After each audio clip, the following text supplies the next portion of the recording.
લોપામણી લાલચોથી નાગરિકો દૂર રહે આ અપીલ કરી છે ભાજપ ધારાસભ્ય અલ્પેશ ઠાકોરે। ભૂપેન્દ્રસિંહ ઝાલાના સ્કેમ બાદ અલ્પેશ ઠાકોરે નિવેદન આપ્યું।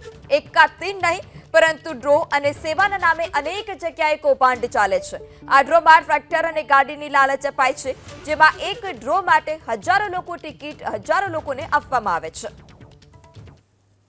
બીજું આપનું ધ્યાન નહીં હોય, બીજું પણ ચાલે છે તમામ જગ્યાએ ત્યારે ડ્રોના નામે।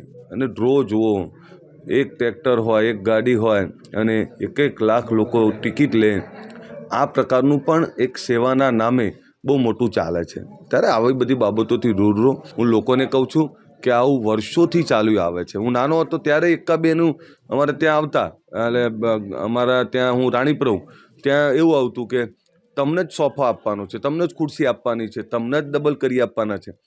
એક ચારો નાખે, 10% રૂપિયા લોકોમાં નાખી 90% લોકોના પૈસા ખરવી લે, આ પ્રકારની એક સ્કીમ વર્ષોથી ચાલે છે। તો અગાઉ બનાસકાંઠાના સાંસદ ગેનીભાઈને પણ આ મુદ્દે પર્દાફાશ કર્યો છે કે લોકો આવી લોપામણી લાલચથી દૂર રહે તેવી અપીલ પણ કરી હતી। એક થરાદના છોકરે હમણે મને મહિના પહેલા 20 દી પહેલા ફોન કર્યો કે બેન અમારે એક આ ડ્રોનનું આયોજન કરવું છે ને તમે એનું ઓપનિંગ કરવા માટે કે આવશો। મેં કીધું શેના માટે? તો કે અનાથ બાળકોને આ ટ્રસ્ટ એક ચલાવે છે અને અનાથ બાળકો એને ભણવા માટેની ના બધી વ્યવસ્થા થાય એના માટે કરીને આપણે ડ્રો કીધું। બાળકો કોના છે? તો કે અલગ અલગ તમામ સમાજોના છે। ટ્રસ્ટ કોનું છે? તો કે ઢીમા બાજુનું છે। અલ્યા ચાનો રાખેગાન, ચા જૂનાગઢ, ચા રાણક દેવડી, 50 બાળકો માટે કરીને તારા આવડો ડ્રો।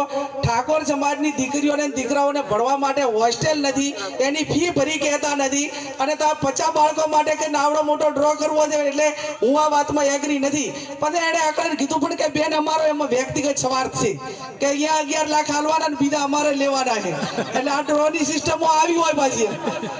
એટલે આવા આના હિસાબે હા, કોઈ ગૌશાળાના નિમિત્તે હોય કે કોઈ આ નાના મોટા ઓટલા પૂરતું ને પારદર્શક હોય એટલા પૂરતું બરોબર। હવે તો કલેક્ટરે પણ એની તપાસ સોંપી છે કે ભાઈ આવા ડ્રો એ વ્યક્તિગત લોકોનું આર્થિક શોષણ કરે છે અને આવા ડ્રો ઉપર રોક આવવી જોઈએ। એટલે આવા ડ્રોમાં શિક્ષણમાં ઠીક તમને કોઈ એવો લાગણી વાળો વ્યક્તિ હોય ને તો એને આ રામ ભરોસે આપી દેજો।